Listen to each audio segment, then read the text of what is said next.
sweating. Roach just coming down. Thank you very much. Yeah, it's a pleasure. Thank you very much for inviting me. So we've had some interesting players travelling to training on the bike, skipping school, all to get into football.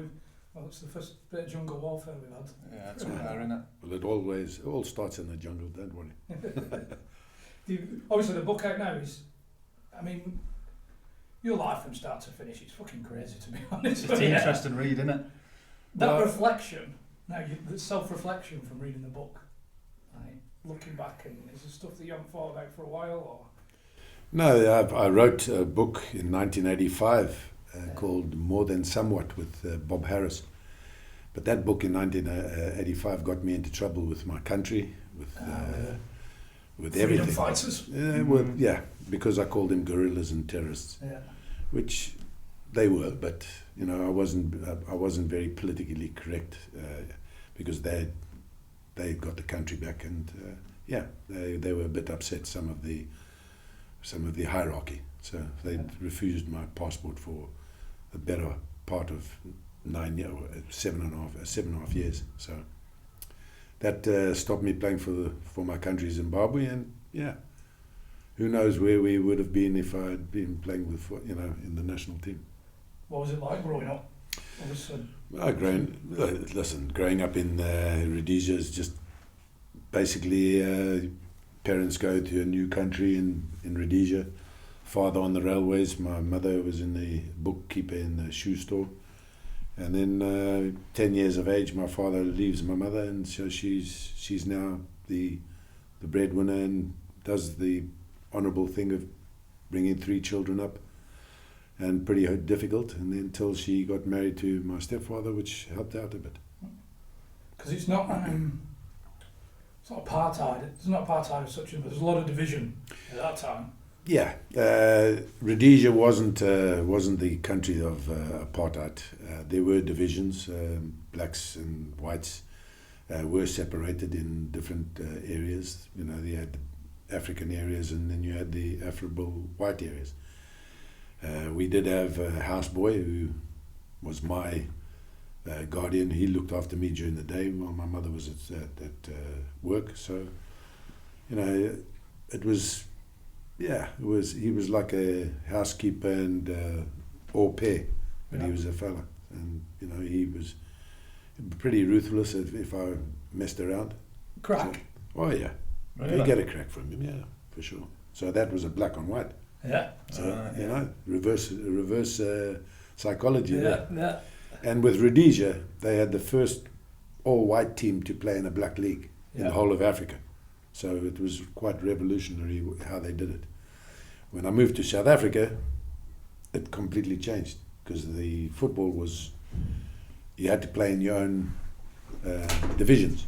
So the whites played in their own white league. And when we went to, the Rhodesians came down to South Africa to play, they decided, well, why don't we mix it up and just have a cross league basis where you can borrow one player from another league. So Durban City borrowed one from Amazulu, the black lad, and I went the other way to play for the black team. So was that like groundbreaking? That was groundbreaking. Completely different to what's been going on. So you're one of the first to break the divide. Yeah. Because I'd played in Rhodesia against the blacks and for blacks in the township, I didn't mind going to KwaMashu in Durban, one of the notorious townships in the whole of South Africa. White people go there and disappear; they don't come out of there. But there's a little white boy going and playing in the stadium. Whee, Like can you imagine if you did something wrong in the game, you won't get out of there quickly. So it was revolutionary the way that they did it. It was in the Mainstay Cup, and so. How old were you then? I'd come out of the army by then. I was 19, 20. We skipped the army already. We need to. No, we can go back to it. We can go back to it. It was conscription, weren't it? So you had no choice in the matter. No choice. Well, I did have a choice. I could have just jumped in my car and went to South Africa and forgot about it. But I came away from a team that I was sold to, in Chibuku. I didn't like the manager. The manager was Jack Meager. He was, an Englishman who, thought he could rule the roost in Rhodesia in the football terms. And I signed for Chibuku for 2 years. And I was a junior draftsman in the daytime and then training in the evening with Chibuku. But Jack Meager had got the two Rhodesian goalkeepers, myself and a chap called Pisani Sabanda. And when Pisani played and we drew, he kept him in. Or when they lost, he kept him in. When we played and I won, he thought, well, okay, you're going to get another chance. If we drew and I was playing, he took me out and put the Pisani back, and I didn't like it, so So you couldn't after wait to 6 get you out weeks, of the team. so 6 weeks I told him to shove the team where it doesn't shine, and I went down to Bulawayo to see my mother, and immediately said, what are you going to do now? I said, I'm going to go to Durban, because that's where I was born, and I want to go see where I was born. Not to play football, just to... No, to go and try and go down Get there the to team. find a team down there. Bit of surfing in between. Yes, so she said, no, you're going to have to go to the army barracks to see when you're going to get called up. So we went down there, and the sergeant major... Kicking and screaming, or were you happy to... No, I went down there just to see when they were going to call me up, and he said 6 months' time. I looked at my mother, I said, I'll be in Durban. And then the sergeant major said, well, there's one going in tomorrow morning, and she grabbed my hand. Inside here. In you go. Oh yeah, I went Off you straight go, in the lad. next day, went in the army. Yeah? Yeah. That's Yeah, but listen, I'd played for Matabeleland Highlanders, and the barracks was in Bulawayo. So when I get in there, we get into our barracks, and I kept on looking across these black fellas, batmen. We call them batmen. They looked after the sergeants and the officers. And this one fellow was looking at me, for ages. And then when we went to the barracks, he followed me to the barracks and knocked on the back door. I went out and he said, Jungle Man, you are in the army. Do you want a Batman? So I said, yeah, I'd like a Batman. And they gave you boots that were all ribbled. And they told us, the instructors told us that all night we had a spoon, a tin of polish and a candle. And we had to iron the ribbles out of the boots with a spoon, hot spoon in the wax to make it smooth. Well, I'd already got my brother-in-law's boots, so that was done for me. And then Preparation. preparation for sure. And then the Batman said, do you want me to help the boys?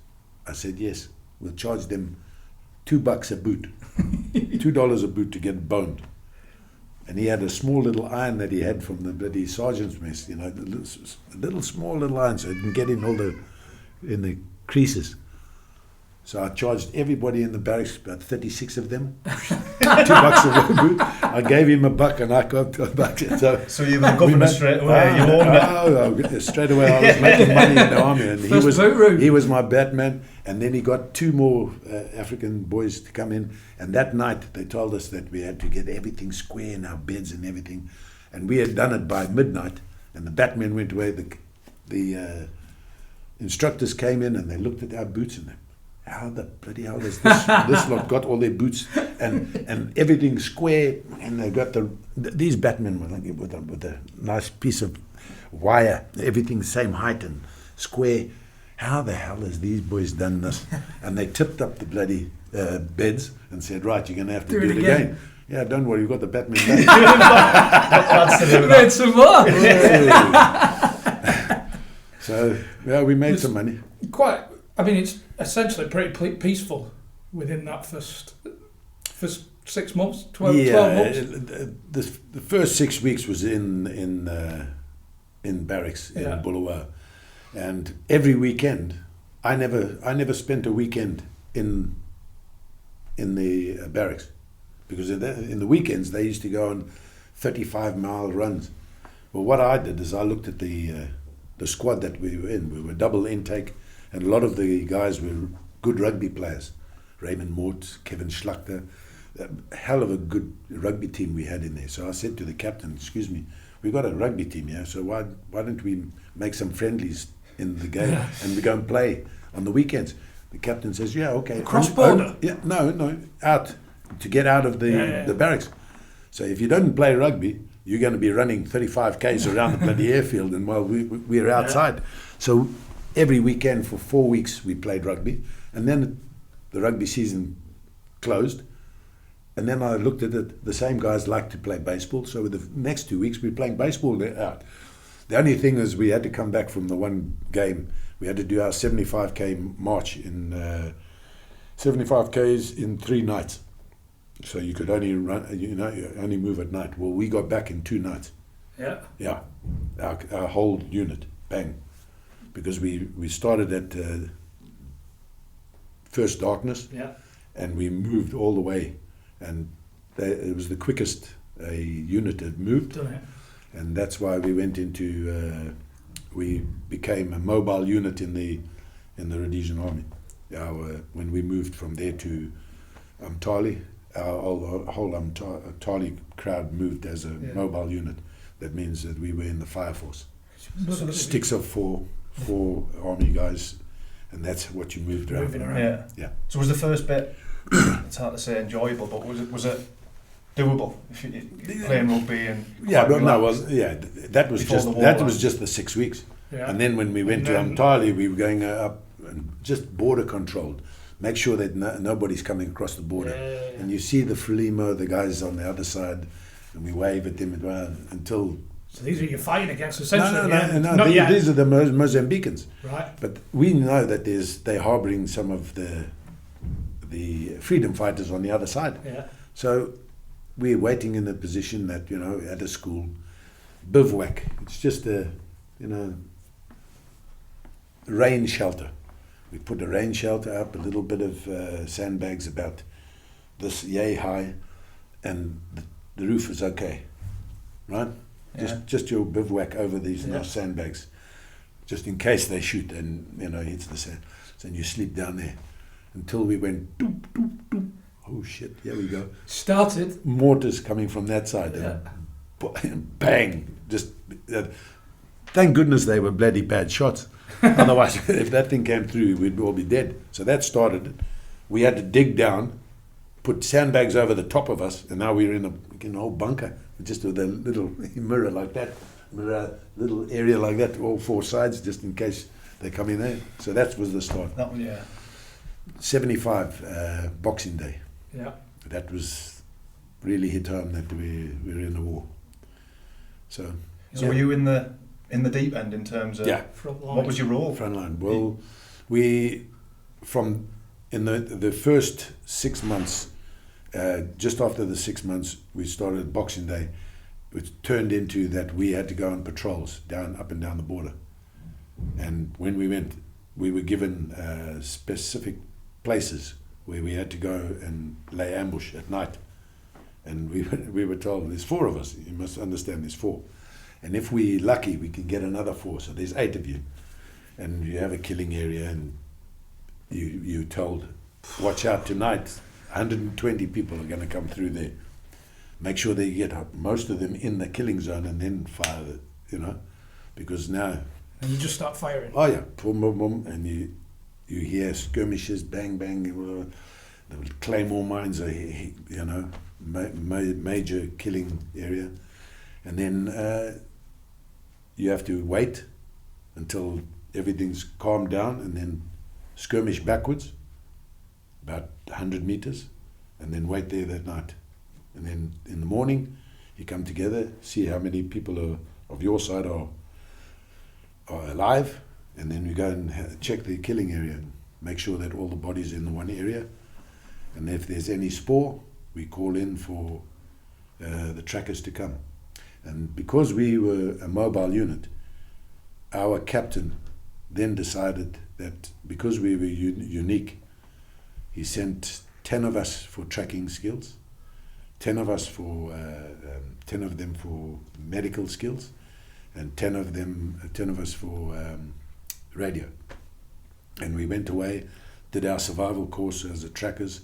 They did all the thing, and then came back, and then we were really as a unit where we get the 4 guys get picked up by the helicopter, taken to where the firefighting are, and dropped right in the middle. Shit. And that's what our unit was. I read somewhere about, I mean, just to the magnitude of like what you're exposed to. Was there a guy with an ear jar? Yeah. Doe Herbst. Yeah. What's that? He had a jar in his backpack, and for every kill he used to cut off the ear and put it in the jar of vinegar. How many did he get? 2 jars. Yeah. Sets you up for life, that, doesn't it? It sets you up. Well, he was an Afrikaner. He was a hard man. His family farm were taken over by these characters. I think his uncle was murdered on the farm by these So he had insurgents and freedom fighters. So he had a vendetta to get back. Yeah. And with a vendetta like that, you can't stop it. Yeah. How did you feel? Before you Listen, it must be nerves and your adrenaline is pumping that much that you don't think about it. And when he does that, you just let him do it. He also used to collect snakes, because when you're lying in your sleeping bag, snakes come in there for the warmth. And so he's got all these bloody snakes in another Hessian bag. snakes' ears, or did he take the whole snakes, snake? the whole snake. So he's got live snakes in these ears. Oh, Jesus. He was a bit of a nutter. Yeah, just a bit. It's not like obviously you were all there with your team. At all times you're thinking, I might not see you again. After tomorrow I might never see you again. Yeah, How many exactly. did you lose people close to you, or? 2 of my group got killed. When you then come to your playing career over here, and you're regarded as, probably Liverpool's greatest ever showman, so to say, a clown you were called. Yeah, that's only the Evertonians being bitter. But eccentric, flamboyant, is that, do you think because of what you've experienced that you're just expressing yourself in a completely different way? No, it dawns on you when you're in the army that yes, you're going for you're in the helicopter going, and you're going to be dropped into Mozambique, Yeah. where the aircraft have come and blown this camper to smithereens, and now you're going to go through there to see how many people are alive or dead. And so you go, it dawns on you that you might never come out of that place alive. So every day that you wake up, bang, whoa, it's a bonus. Yeah. And that's how I lived my life. I took every day as a bonus, every single day as a bonus. Doesn't matter what I did in my life. I know that today that's a bonus. I'm here. I haven't perished. Yeah. And football gave me an instant relief, because so many of my other friends have got PTSD. PTSD. Think it saved you? Football saved me for sure, Yeah. because it took my mind off atrocities that happened to me in the war, and working every day, Yeah. and fulfilling what I wanted to do, getting paid for something that I loved playing. And football actually, it was my saviour. So while you were in the army, were you still thinking, that's what I want to do, I need to do that? Absolutely. I was a Derby County fan, but then it burst my bubble that Derby County didn't play baseball at the baseball ground. Because I played baseball as well, and I thought, did you get offered something? Yeah, I got offered a scholarship at the North Adams State College in Boston, which is the Boston Red Sox. So I could have gone that way, but I stayed with Luckily, football. you didn't. Well, I could have been a chewing tobacco pitcher. Spit your porty. No, Yeah, but brave. if you think about it, it's quite funny, because Derby County. So I dismissed Derby because they didn't play at the baseball ground. I found out someone in the army says, baseball ground, they've never played baseball. So I didn't like this, Leona. And I looked at around, and in Africa we've got this bird called the cormorant. So it goes into the water, and it goes and gets fish, but then it sits like this on the rock and it looks like a liver bird. So I thought, yeah, I like that. This is the team that I want to. So in the army, we were going for an ambush, and we were at this place in Yanga, and we had walked about 5 k's to these offices, and we were sitting on either side of the road. 2 of the guys here, and myself and Stu just sitting this side. And I said to them, if we get out of this bloody war, I think I want to try and play for Liverpool. And they started laughing. And I went, piss off, we're going for a bloody ambush tonight. And there's a 1 in 3 chance one of us are going to get shot. Well, one of us did. It was my mate. Just a flesh wound. Just a flesh wound. Flesh wound, and went straight in, came straight out here. And for him to carry on, we carried tampons, which we plugged that one and plugged this hole, so it just drew out, and so he could walk on. So that's how it happened. Jesus. So I came out of the army and played for Liverpool. Came and played for Liverpool. So in life, if you can dream it, you can do it, and make sure you do. If you dream it, make it, do it. Tell us about the first time Bob Paisley came to watch you. Bob Paisley. That was a crew. He was told by Tom Saunders, who watched me against Portsmouth the week before. We drew with Portsmouth the week before 1-1, and Portsmouth needed 2 points to go up to the next level, and we drew, and they didn't score. The score was 1-1, but Portsmouth didn't score a goal. It was our own player scored an own goal, and then he scored the equaliser. So Mickey Guy from Crew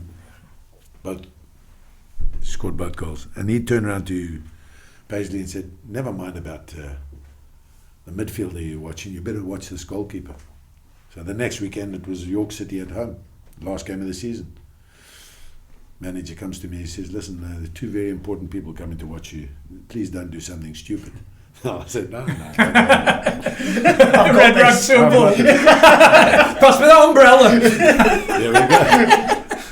It was pissing raining, and so I said to the tea lady, "Can I borrow your umbrella?" And I ran out to do the warm-up with the umbrella.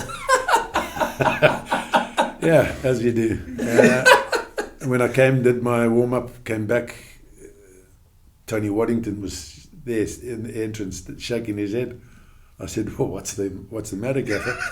He says, "You know those 2 people that came to watch you play?" I said, "What do you mean came?" He says, "Yeah, they buggered off to go and watch Stoke City play Port Vale now." So they only watched 20 minutes. And, 12 weeks later, I ended up signing for Liverpool. Yeah. So, why did you... I'm just trying to figure the mentality there. Was it a bit of a showmanship? No, it was raining. It was raining. I don't want to get my gear away. I was the captain, so I did what I wanted. You scored that game as well, did you? I did, yeah. Manager said to me, "When we get to 2-0 and we get a penalty, you can take it." Yeah. Well, I got to 1-0 and we had a penalty. I went, "Ooh, Bob, here's my cap. I hold this. Yeah. You get me the ball." I stuck it down, and the keeper came to me and he said, "Listen, don't make me look like an idiot. Which side are you putting it?" I said, "Just dive to your right." Put it there. No, put it up high right. So he's not saving them, is he? Nah. Well, an inch higher, I would have had to run backwards, crash the crossbar, land by the halfway line. Underbar, boom. So you said 12 weeks later? 12 weeks later, I signed for Liverpool. Did you just carry on doing well? Well, out in North America, I had about 10 games that I played there in North America from there on, and played against San Diego. Came in, and the boss, said, "Tomorrow morning, come in early." So I came in early. He said, "Listen, have you got any furniture that you need to ship?" I said, "What?" He said, "I just sold you for £250,000 to Liverpool. Here's your ticket. Off your pop. You're going tonight." Bloody hell. How did you feel at that moment? I packed my bags. Bloody hell. Get to the airport. Yeah. Off I go. Landed Heathrow. You're thinking someo's coming to pick you up? Nobody came to pick me up. No helicopters. No. None of that. Ring up Liverpool Football Club and I speak to Bob Paisley. I get Bob Paisley. "Yeah. Do you know where Manchester is?" And he puts the phone down. So now I get to Manchester. "Oh, they're going to come pick you up. It's 36 miles down the road." Yeah, okay, fine. Walk out, nobody. Get the club. Get his secretary. Do you know where Liverpool is? And puts the phone down. So now I'm driving into Liverpool. I get to Liverpool. I don't know where to go. My mother told me, very, very, very important. If you get to a place and you don't know where to go, the only people that know where everything is the black cabbies.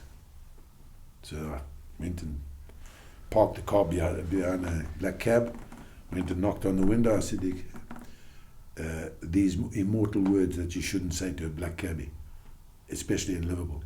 Excuse me, do you know where do you know where Anfield is? He looked at me and said, do I fucking know where Anfield is? Of course I do, dickhead. Yeah. He said, hop in. I said, oh, I've got a car. Oh, you better follow me, knobhead. And he took me to Anfield. It looks to me like... And the gates were shut. So I ended up going all the way around the houses to go and get somewhere to stay. Someone said, try it was Alcatraz, the Adelphi Hotel. So I walk in there, go past leather sofas. I took no notice, went to the reception. Excuse me, love, have you got any rooms? Sorry, we full. And as I turned around, I saw Tom Saunders giving Bob Paisley a £1 note and saying, I never thought he would get here. Why do you think they did? Do you think it was a... I think it was a test. To try and... Yeah.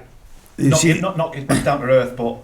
No, I think it was a test, how determined I would be to get there, or how I was as a person. Would I fold and say, oh, please come and help me? I didn't. I went my own way, and, yes, is there anybody to come and pick me up? No. Do you know where this place is? Get there. So I think it was a test, and I passed the test, I think. Now, when you first went in, obviously some big names there.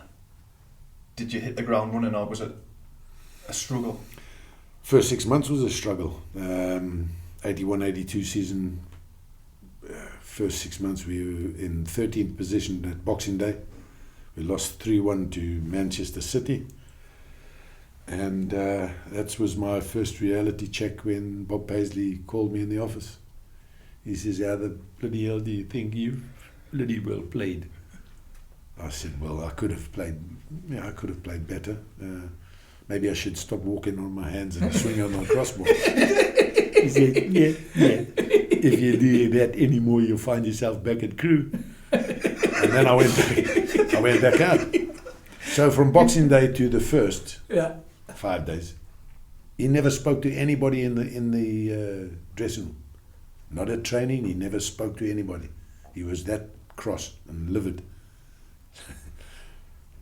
On the first, we're playing at home. He comes into the dressing room and says, yeah, slams the door. We're going to make a change. And immediately I thought, I'm going to get dropped. He says, Tomo, is the captaincy too much for you? And Tomo says, fuck off, boss. He went, fuck off. Your captaincy's fucked off to Souness. Now get out and play. And that was it. That was it. That was it. Boom. We went on to win the league. Yeah. So I've just had an image of Kez. Remember Kez swinging on the goalpost and that? Is that what he used to do? Yeah, I used to sit on the crop Did of the none of the crossbar. lads say anything? Because you... Yeah. The lads were saying, are you bloody stupid? I said, did you just get bored? I got bored, yeah. Walk on your hands. Walk on my hands around the box while the game's going on and looking at the game. Like, Now for my next trick. Yeah. Well, from that day onwards, I didn't. I only did the handstands when we scored. That's save it for the big occasion. Yeah. But there's a drinking culture at Liverpool at that point. Was it a culture shock for you coming from Africa and to the way that the lads, the players, going out after games? To say there was a drinking culture, yes, but if you have a look at our training methods, if you drank, make sure you're at the front of the... Work hard, play hard. If you work hard and played hard, the management didn't worry. If you worked hard, if you played hard and worked badly, that's when they came down hard on. And throughout the time, we knew, and the players knew who the drinkers were, and the players knew who the softies were. So, what camp were you in?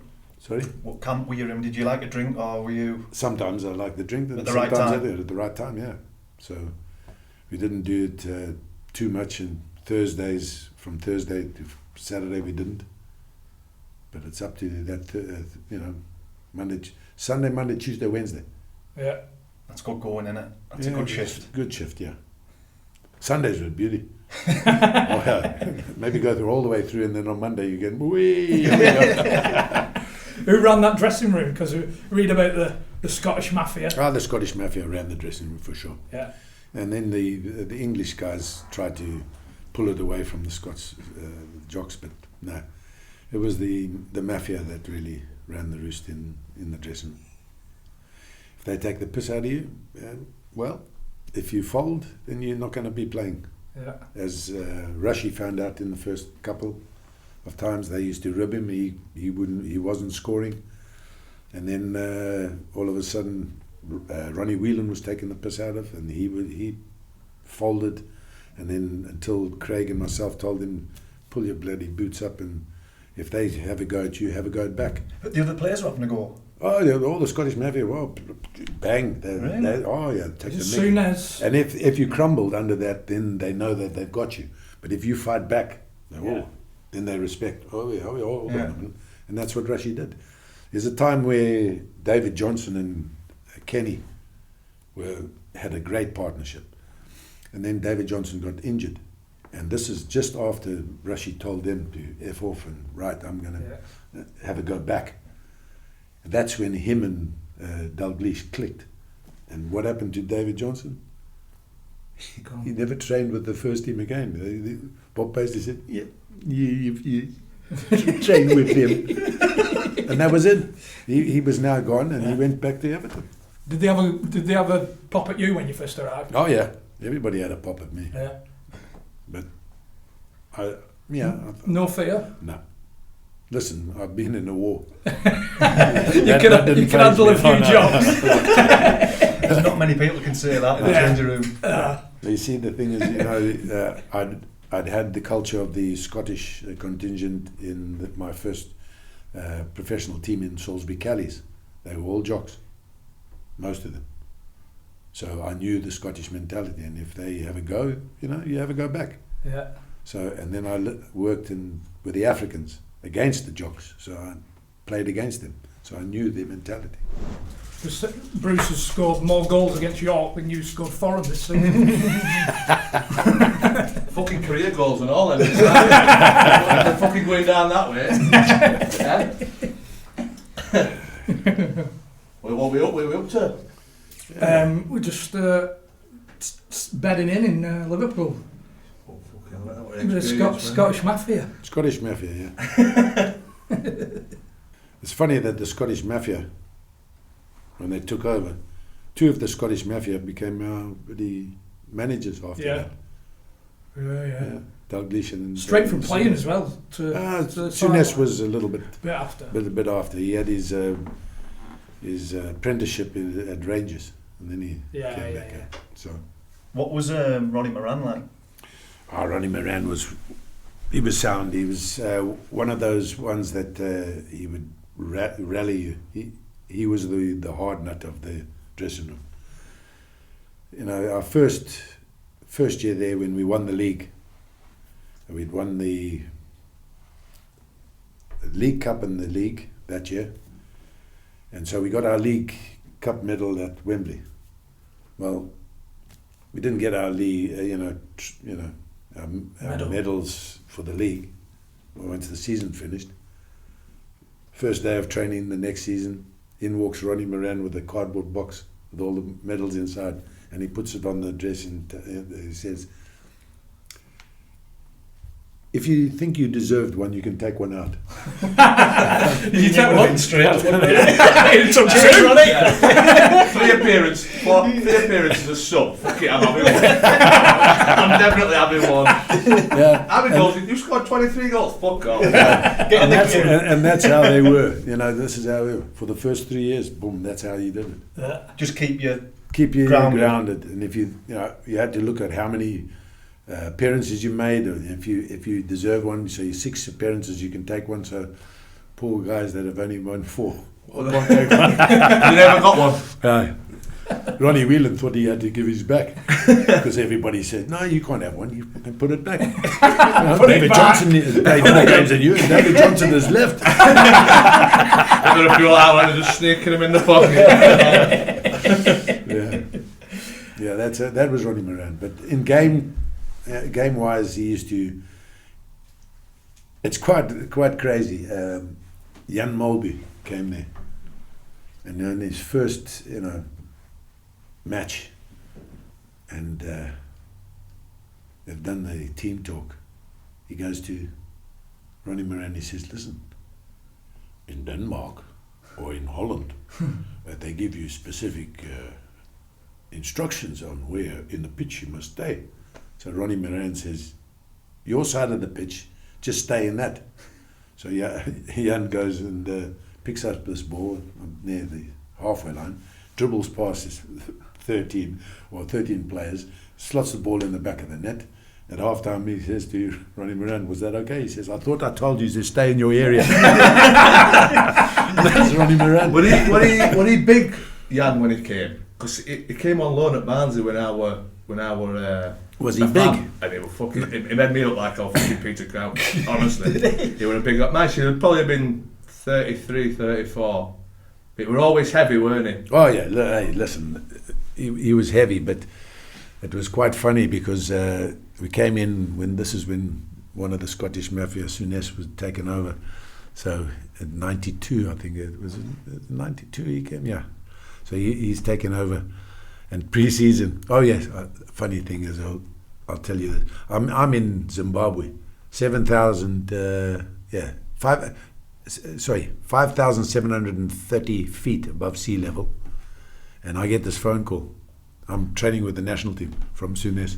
Souness says, listen, what are you doing? I said, I'm training with the national team. He says, listen, we're going to Italy for high altitude training.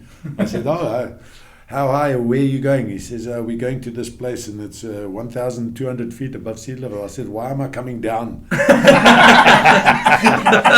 but he was the manager. He says, get your ass here. So I had to fly in there. And this is at the training camp in Italy. There's a long line. We're going to go and, jump on the scale, and they're going to take it in the fat measure, because this is the new regime. Souness is going to get fat taken up, and now your diets are going to do it. So he comes past Jan. He says, Jan, how much do you think you weigh? He says, I think 13 stone. He says, okay.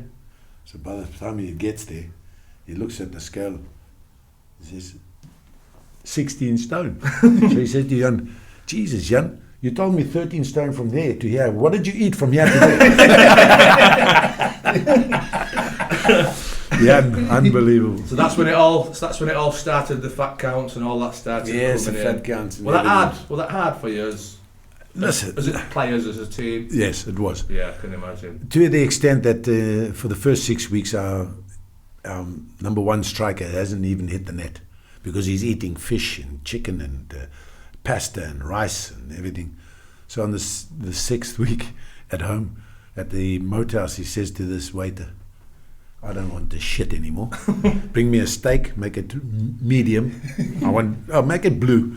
Put 2 eggs on top and put chips around. So he ate that and he scored a hat-trick, and then he returns to Souness and says, that's what I'm fucking eating. And that was Ian Rush. It didn't do too bad though, did it? No, he didn't. And he went on to be the head, leading scorer. Yeah. First 6 weeks, no goals. Because he's eating chicken and fish. It's mad, isn't it, Harry? Yeah. 84, Rome. Yeah. European Cup final. You're in that tunnel. Rome, in their own backyard. In their own backyard, yes. You're out first. Yeah. They start walking out. No, they didn't even walk out. They didn't walk until out? I banged on the door. And Because Souness says, this is no good. Sammy, what's that guy's name? Chris Uriah, Craigie, what's that song then? So give us a song that we can warm up to. So it came out to me, I don't know what it is, but I love it. So we all, I don't know what it is, but I love it. Is it in the changing room? No, this is in the tunnel. And when I came to it, I don't know what it is, but I love it. Bang, bang on the door. And there goes the Italian. The Italian captain opens up and he, English bastardos. And Suna says, if they come out, just look at them and carry on singing. So you can imagine, I don't know what it is. Looking at an Italian. God, yeah. What the hell's going on here? And so we walked out, drew the game, then it goes down to the penalties. My God. Smoking Joe on his 13th cigarette. You're right, we're going to go through, right? You, nearly first. Who's that? Nickel, second. No, Sunes third. Rashi, fourth. Dalglish, fifth. And Kenny turns around to the boss and says, "Hey, Gaffer, you substituted me in the 86th minute." He's got 2 fags. He says, "Well, who comes on for you?" He looks down, there's maybe Michael Robinson with his on the floor with his legs up. And you've been on the field 8 minutes, you got cramp? So in the end, he looked around. It was 2 of us standing like this. He looks at me, he looks at Alan Kennedy, he comes back and says, "Bruce, you taking the 5th penalty." But it never worked like that. There. Never did, because So you were actually taking the 5th penalty? I was taking the 5th penalty. The coin goes up, comes down. Liverpool in the Roma end. Phil Neal now is tying his bootlaces and taking too long, so Stevie Nicol grabs the ball and starts walking. Phil Neal goes to the gaffer, "Excuse me, it should be me." He says, "Let's run with it." And Stevie Nicol, no, not the full shilling. He's got the size 13 feet and he squeezes them into size 11 boots. So at the toe, his toes are like that. There's a little knob. We called him shovel foot.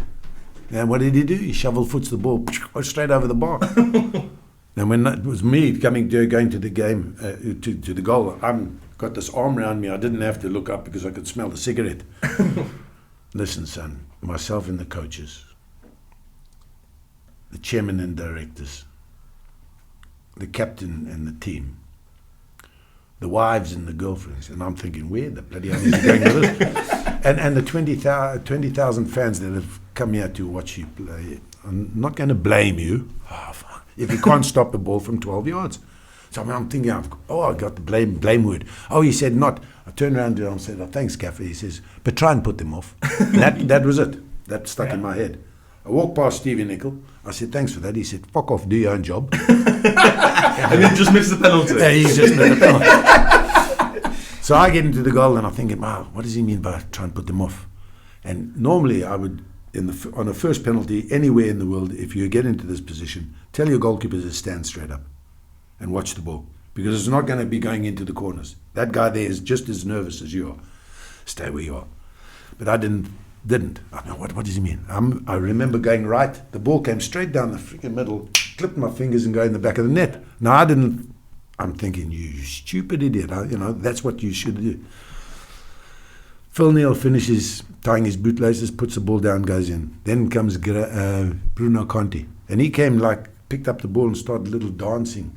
As if, and you could almost hear him singing to himself, I'm Bruno Conti. I crossed the ball to score, and now I'm going to score a penalty. So I ran into the goal and just put my hands on my knees and switched them over like this. And to which he stopped dancing, looked at me, puts the ball down, takes 2 steps back, stood on the line, crossed them over again, and he blasted the ball over the top of the bar. And I thought, aye, might work. Got me here. Third penalty, Sunes top corner. The next penalty for them, it was Rigoletti. Couldn't get in the goal quick enough. Come on, you beauty. I've been watching you for 2 days, taking penalties in this very stadium. I've been hiding. I know where it's going. I know where you're going. Come on, same corner. I took off as he kicked it, top right. I looked over, it went top left. And then I realized when I came down, I'd been watching him from the other side of the stadium.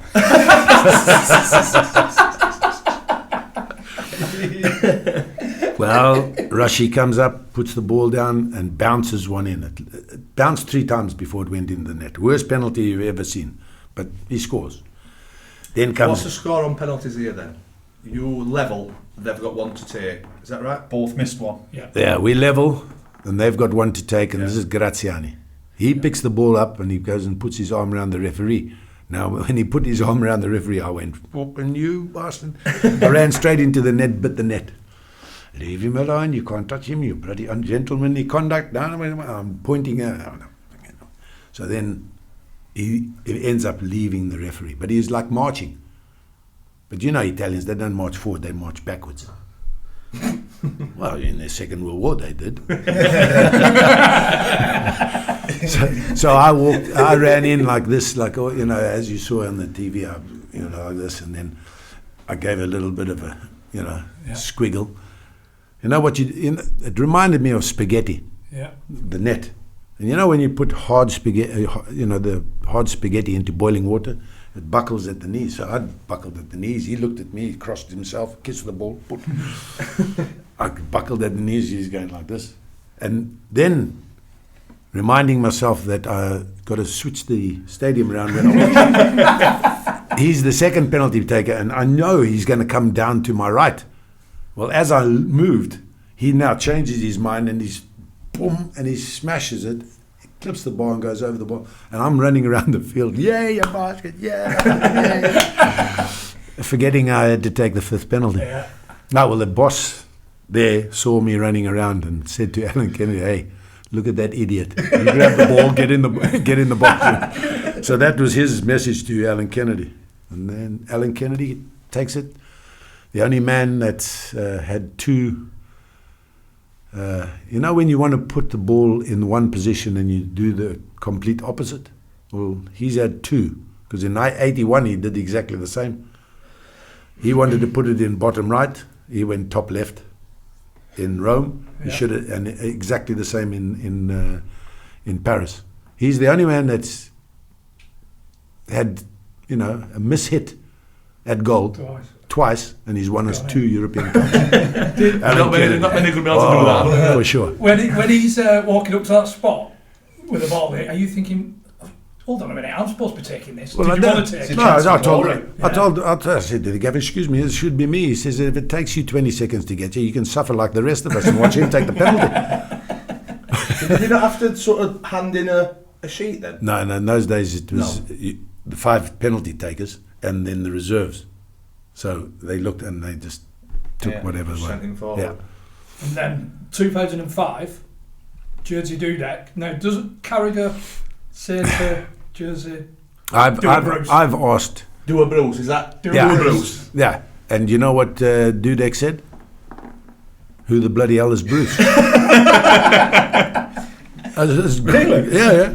And then Carragher said, a Grobbelaar. And then that's when it dawned on him, I'll do one of those, the Grobbelaar thing. Because Jersey Dudek didn't know my first name, he only knew Grobbelaar. Yeah. Bruce. So Who the bloody hell is Bruce? you've won them 2 European Cups, haven't you? Really? No, Jersey Dudek. No. Won him there in You had a small 2000. part to play. Yeah, small part to play. At least he saved 2. Yeah. My ones, they missed. You've got to claim them though. I'd claim them as a save. Yeah. Even though he missed them. Psychological Yeah. save. Psychologically, yes. You really Poor did. old Graziani went into the loony bin for 2 months, I think. Yeah. He went to... Honestly? Yeah. He went into an asylum because he went completely round the twist. But then, this last year, he sends a message with a reporter because we played against Roma, in the Champions League. Yeah. You must come to Roma, Brucey. You must come to Roma. When we play, you must come. We do the penalty again. So I said to him, no, I came to Roma the first time. You come to Liverpool this time. And then we'll do the at a half-time of one of the games. So that's gone back to him. He's got to, suffer and see. And I said to him, You really don't want to do this because if you miss again, you might go back to the same place. That was his final bit of therapy. His final bit of therapy, just score with it. Yeah. 23 years later, whatever it is. Yeah. Who did you room with? David Johnson taught me how to be a Liverpool player. Really? Yeah. You don't want to hear this. We do. Oh, yes, we do. We do. So my very first trip is again, we're going to Neuchâtel, Where's that? Switzerland. Neuchâtel X-Max, we're going to play against them in the pre-season. So I've been roomed because Bob Paisley said, yeah, I'm going to put you with a player that's going to teach you how to be a Liverpool player. So after the pre-match, also the night meal, 9 o'clock, you get a knock on the door. 3 of the coaches come in, one into the bathroom to see if you've snuck in any woman behind the shower curtain. One's in the cupboard looking, one's under the bed, seeing if you got any booze. Okay, fine. Yeah, all right. See you tomorrow at 11 o'clock. Good. Get some sleep. Good. Closes the door. I'm sitting there on my bed, or lying on my bed. I'm hearing the shower going, and next minute I hear tss, tss, tss, tss, tss. And then David Johnson comes out and putting on his gear. I said, what's going on? He says, don't you want to have a drink tonight? Woo, quickly get got the gear on. And I'm just about to open the door, and he says, no, you don't do that. They'll be watching the corridor. We're only on the first floor. There's a drain pipe. We're going to shimmy down the drain pipe, which we did. Into the town, go to this one club. It's got this black door with a window thing. Knock, knock. Open up. Oh, you can come in. In we go. Went to the bar, got a couple of pints and a bottle of wine for David Johnson. To himself. Yeah, we're sitting near a stage. 10 minutes later, 2 more players came and joined us. And then about 3 minutes later, the lights go off. And you can't see anywhere. It's black. All of a sudden, there's a light on the stage and the table. And on the table is a male and a female in very precarious positions that should be done in the bedroom. So I got up and I said, this is a shit place. I went to the bar, bought another 5 pints or 6 pints and another bottle of wine. We came back and sit and watch a few shows. And then after the third one of the players said, Doc, David Johnson, Doc, I've got an idea. Next time it goes dark, we'll get up behind the birds, get all our gear off. And so we'll be up there with, bollock naked. So we all give thumbs up. Well, it goes black. I've stood up and I've sat down straight away because I'm going to watch it to see who's going to be up there. The light comes on the stage. I've looked right, there's David Johnson. I've looked left, there's Ian Rush. And we all looked up on the stage and there's this nutter with a rose between his teeth. I don't know where he got the rose because I couldn't see flowers. And he's got bollock naked. His jewels are going all over. You fucking bastards. You fucking bastards. Ronnie Whelan. Hey, and this is the night before a game with the X-Men. Well, we get back. Well, that was it. Well, he taught me to be a Liverpool player. So did the staff find out, or no? Some of the players, other players, found out and threatened to. Scottish Mafia threatened to tell the boss, but that's their prerogative. And then did you win the game? Can you remember?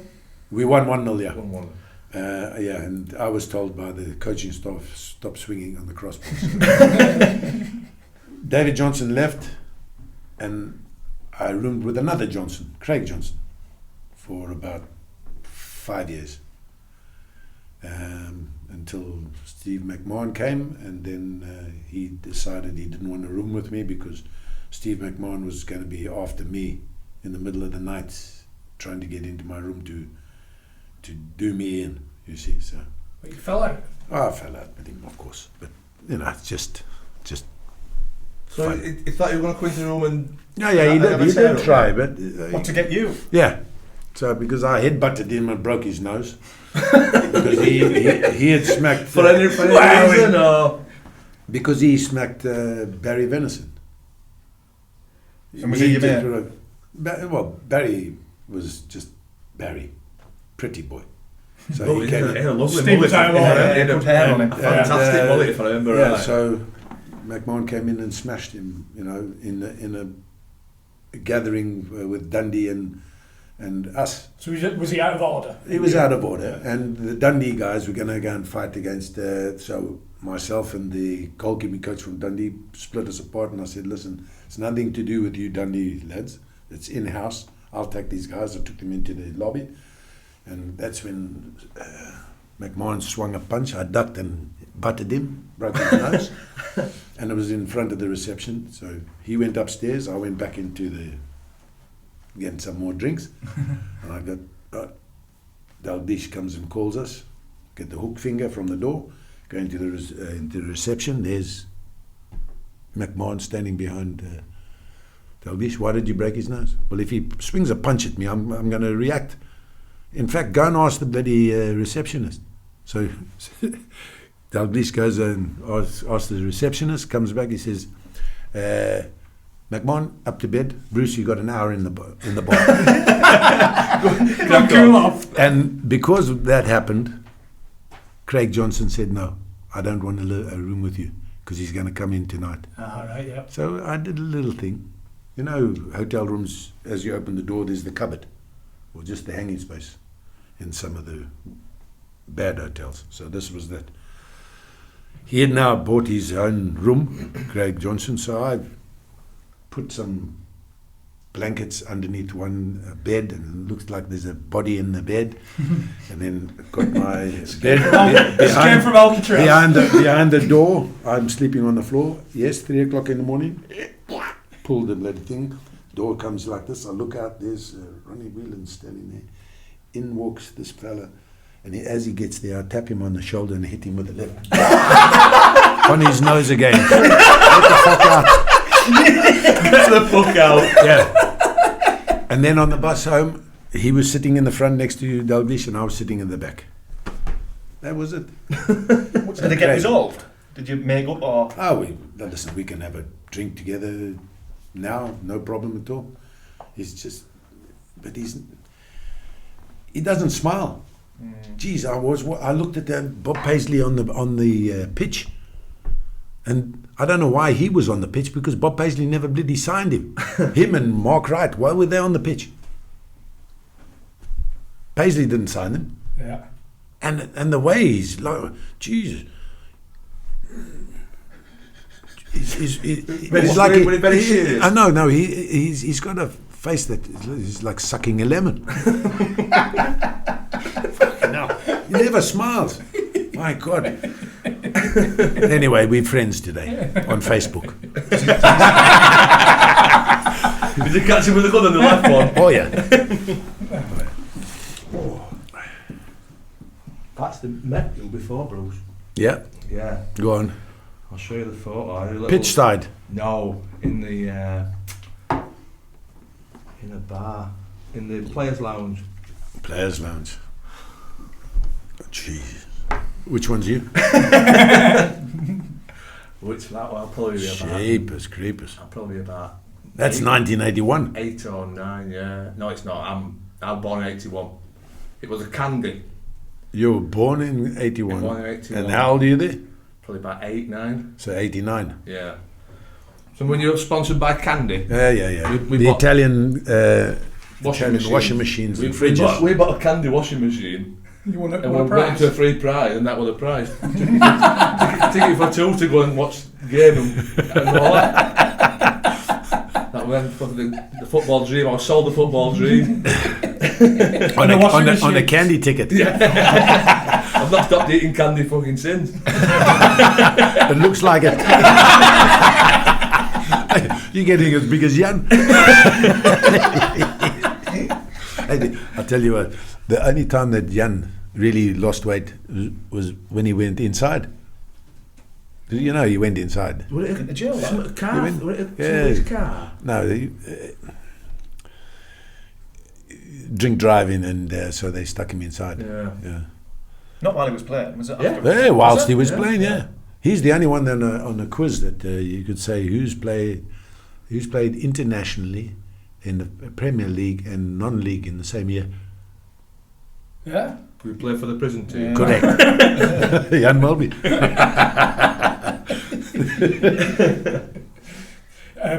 What was Tony Warner saying Yeah, about what's apples? this about the you used to get Steve Harkness to throw apples at you?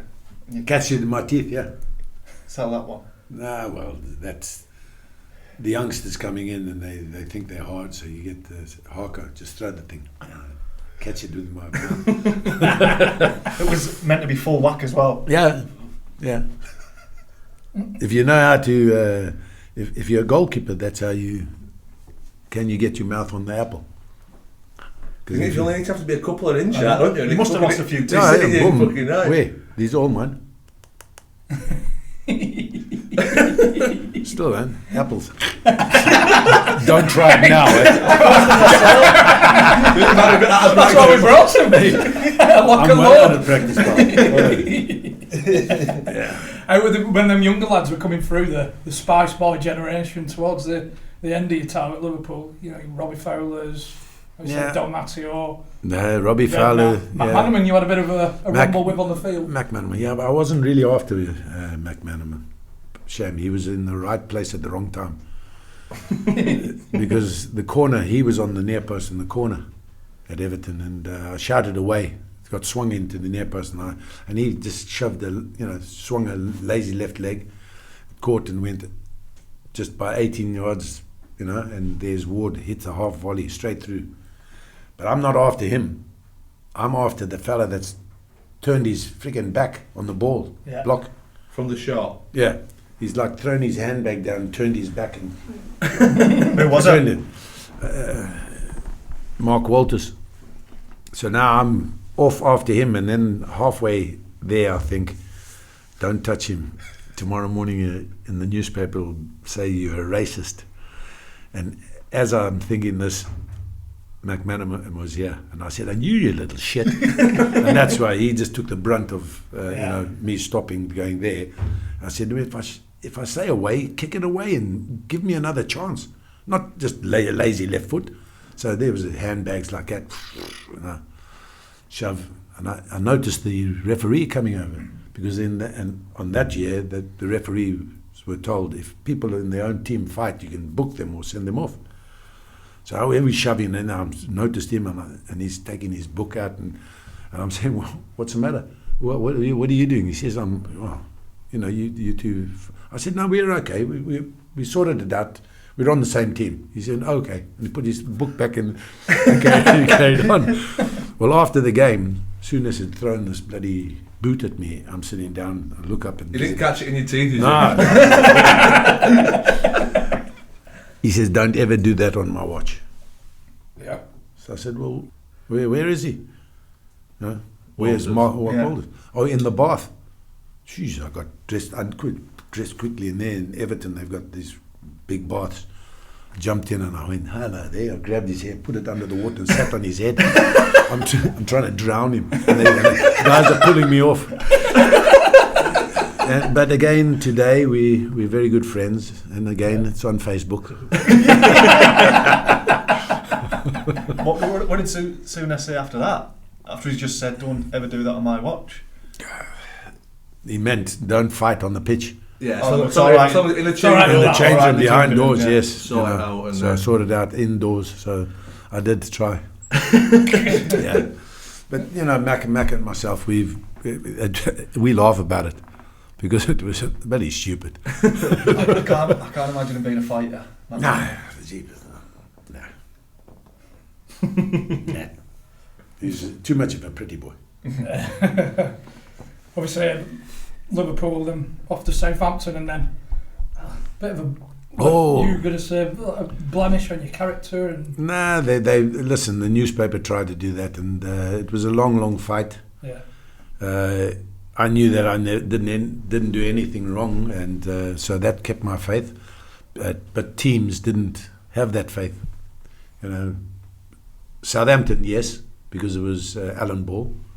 Alan Ball played me 85% of the times when he was there. We ended up 10th in the league. The next year, it was Dave Merrington, because Alan Ball had gone to Man City. So Dave Merrington had the game, and he kept on playing Dave Besant until 6 games to go until the end of the season. We're sitting in second last place. We're going out of the league. So he came to me and he said, listen, you're going to start. We won 5 and drew 1, so got us out of relegation, kept Southampton in the Premier League. And then the next manager, I ran into his office and I put my contract down. I said, listen, I'd like to take my offer staying here. He looked at it, he said, no, you can piss off. Yeah. What, because of all these allegations? No. Yeah, because of we had a little bit of a run-in. That was Graham Souness. So, yeah. Because of our time at Liverpool, we had a bad, him being boss and me being a player, it didn't work. Clash, yeah. And so when he went to Southampton, he said, no, you can bugger off. So I went around the houses. I went with Neil Warnock at Plymouth. Yeah. I went to Oxford for a week. And then I went to Sheffield Wednesday. And then from Sheffield Wednesday, I played one game in the Cup at Sheffield Wednesday. And then Neil Warnock went to Oldham. I went to Oldham with Neil Warnock. Then he went to Bury. I went to Bury with him. Then he left me in the lurch, and I found myself finding a team in Lincoln. Then I went to Chesham. Then I went to Northwich, Victoria, and I thought, bugger that, I'm going to go and coach. So I went out, went to Africa and took 5 teams in Africa. And then in 2007, I was living up in Wakefield. And Glasshout and Welfare came and knocked on the window and said, fancy you? Yeah, no, they said, can you help us? I said, well, how do you want me to help? He said, well, with £2,000 in the red, and we need to, stay in the league. I said, how do you want me to help? He says, a couple of dinners. I said, well, that's only going to earn you 2,000. You're going to find yourself in the same position. I said to them, listen, when's your next home game? He said, 2 weeks' time. I said, advertise that I'm going to go and play. So I did. Played. And instead of 150 people and 2 dogs, they had 3,500 people at the ground. Made them £10,500, and they're still in the league today. I hope you walked in your hands. No. There was a very interesting thing because when we went, the ref had to give a penalty at some point. Didn't it? No. When you go into you come from the cricket side into the clubhouse and go through the clubhouse to the dressing room side and the football side. So as you come in, there's 2 young ladies. One's got a bucket asking for £10. So you throw your £10 in, and you take a piece of paper out of this bucket and you look at it. Oh, okay, fine. Put it in your back pocket and you go. And well, I found out what that was. Before the game, captain comes in. He says, "There's £500 in the forecast bucket." Forecast bucket. Oh, that's the piece of paper in my pocket. Well, 89th minute, I remembered what that piece of paper meant, because we're leading 2-0, and the forecast for I've got is 2-1. Oh God! And they've got a corner. So I'm thinking, well, let's see how far I can go with this one, because I tell you what, all the bullshit that I've had over the past, here we go. Corner comes, I pushed it onto the crossbar and I dived and headed the bloody thing in. I've won myself £500. Just a little appearance money. So the captain comes to me and says, I said, you must have done it. What did I put the £500 in the dressing room. I said, you guys, you can fill your boots with that tonight, and I buggered off home. And today, I'm an honorary member of Glasshout and Welfare. I can go and drink there for free anyway. Got your 500 quid's worth. Yeah, exactly. You were living in Wakefield? I was in Wakefield. How did you end up in Wakefield? My second wife, we were courting at the time. She was at in the Mid Yorkshire Trust. She worked at Pontefract, Dewsbury and Wakefield hospitals. So, yeah. Have you still got that pound off Rupert Murdoch? Yes. Don't worry, it's in a check form. Yeah, £1. Yeah, my daughter's, my first daughter's got it. Yeah. What was that about? I sued them. I got awarded £85,000, and then Rupert Murdoch appealed. Took out the judge, and then they came back that I was awarded £1. So I'm the only breaching. No, for all the court stuff, match fixing allegations. So they gave me my life back in the pound instead of 85,000 damages. He got his 84,990 pound back because of what he did with the judge. Manipulated things. So it was interesting. It's a time of my life where I thought, well, I came full circle. You have to start again. So that was it. Very smart though, right? Not daft. The fact that, because a lot of reported that you went bankrupt afterwards because of, but I imagine, and you declared beforehand. Yeah. Because no money's going back to Rupert Murdoch. No. So you made sure everything was sorted beforehand. Sorted before the court cases. Yeah. I had legal aid, which I had, and so it was good. Fair play. Fair play indeed. Playing smart. What about your the phone contract you got? Did you play somewhere in South Africa? Oh, jeepers, Dad. How was that one? Yeah, a mate of mine who used to own a team called Cape Town Spurs. And he said, listen, during your off-season, could you ask Souness if you can come and play for us in 3 games? So I asked him and he said, yeah, you might as well go and play. So I went and played. And out in South Africa, the Vodafone had just opened up there. So they said, listen, we'd like to do an advert, with you in. I said, well, give me the phone. I'm playing against Mamelodi Sundowns at Athlone Stadium. Come and film it, and I'll have the phone on me in the game. And if they get a corner, ring the phone. So they did. They rang the corner. I picked it up. Said, hello, just hold on a minute. There's a corner here. Just hold on. I came and caught the ball, threw it out, and I said, please don't call me in the match anymore. And this is Vodafone. Thank you. And they used that as an advert in South Africa. We drew that game 0-0. The second game we played against Bloemfontein Celtic. We won 1-0, and then Kaizer Chiefs, we beat Kaizer Chiefs 2-1. So I let 1 goal in the 3 games.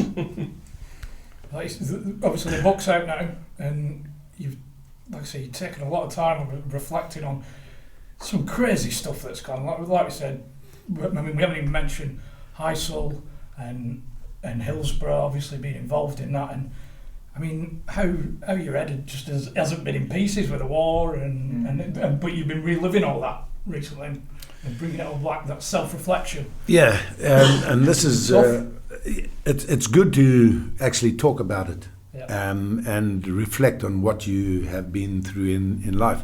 And a lot of people that depression. Yep. A lot of people in this country have got a lot of depression because they don't talk about it. They don't open freely and admit what they have got. They keep it bottled up, and then they just go into this deep, dark place. And a lot of footballers, a lot of sportsmen, a lot of ex-army are in the same position. If you have a look at the statistics of suicides in this country, it's probably 70% are male. And it's all about depression, PTSD. And a lot of sportsmen, footballers, cricketers, tennis players, any walks of life, it's a problem, it's an illness. And to get people to talk about it is the hardest thing. And that, once they start talking about the things that they have done in the past, it all becomes much easier to live with. And this is a message for those guys. There are a lot of homeless people that served this country, and they are in a bad depression. We need the authorities, like the army, for instance, if they're sending people away to Afghanistan, when they come back, get someone to talk about what they had achieved and what they did in Afghanistan, and they will probably come out a lot better than they are just left alone to their own devices. And in football, there are quite a few players that have we've spoken about it a lot recently. And if we can get the clubs and even ex-players just to come and help out in that depression side of it, it'll make the world a much better place. Well said. For a player. Just going back to the Heysel thing, is it right that you wanted to quit after that? Yeah. I went to Cayman Islands and I was there, and I said to my wife at the time, I said, listen, I'm not going to go back. And she said, all right, well, fine. And whilst I was there, I was going to be there for 2 weeks. And the second week, the Cayman Islands were having a game against St. Kitts, and they didn't have a coach, so the authorities came to me because the guy that I stayed was with the Cayman Federation. They said, "Listen, come and coach the team." So we did, and we beat them 1-0. And I thought, wow, get the love back. Yeah. And that's when people said, if you let the mindless idiots that cause this destruction, if you don't go back, you've admitted that they've won. Don't let them win. In everything in life, you make sure that you don't let them win. And it's about the winning mentality. And so therefore I went back and played. Because it turned out to be the National Front was involved with it. Yeah. But originally, did you think it was the Liverpool fans to blame? I looked at it, I didn't like what I saw when it was happening, but then when you get information from my mother and my mother-in-law and other people on the ferry showing me pieces of paper saying Liverpool are not going to be in Europe again. Yeah. And then you dig deeper and why and who. The three organisations down in the London area know who they are, and they did it to try and get Liverpool out of Europe. But what happened? They didn't. Everybody was banned. So they shot themselves in the foot for 5 years. You got right involved, didn't you? Did you go to the... I went down there and infiltrated one of their meetings until they found out. Disguise? Yeah, I put a cap on and someone, "Oh, you better get out." And, "Oh, yeah, okay, fine." I went out. And I heard everything, what they did there, and isn't it right? And then they caused the trouble. They caused the trouble, and they left the mindless people doing their job, jumped on the ferry, came back. Yeah. Out of sight, out of mind. So, and it's easy, very easy for anybody to cause a riot. One person in a crowd of 100 can cause a riot. Very, very easy. And it's just the mindless, in that time and era and before, there are different factions of football, could we say, clubs.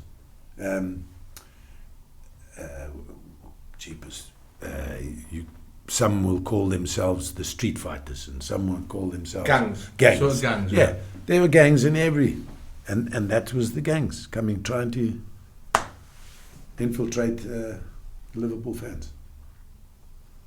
Just to finish off, I read that a witch doctor placed a curse on Liverpool after you finished playing that they wouldn't win the league again, and they haven't, not since 1990. Fucking hell, she was good, weren't she? 1992, I had a testimonial, and I had a witch doctor there, and he said, if you don't have the jungle man with you, you won't win the league. So I'm back at Liverpool working, so... There we go. And if true, there were two ways that you could get rid of the curse, is to pee on the posts, which I've done too. And then I was caught by security and told to no. And that's when we came second. Right. Oh, 2 points away from first. Yeah. Forget Gerard's slip. And then the other way is to relay the pitch, which it has done. It's been relayed last season, so it's done.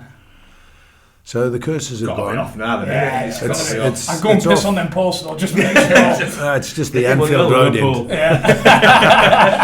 Yeah. So that's what he said. But the jungle man is back with Liverpool, so don't worry. Super. Bruce, thanks a lot. Yeah, thank you very much. Thank you. Absolutely It's been a pleasure, and thank you very much indeed. And to appreciate all it. those listeners out there, don't worry. If you can dream it, you can do it. Super. Cheers. Thank you very much. Cheers.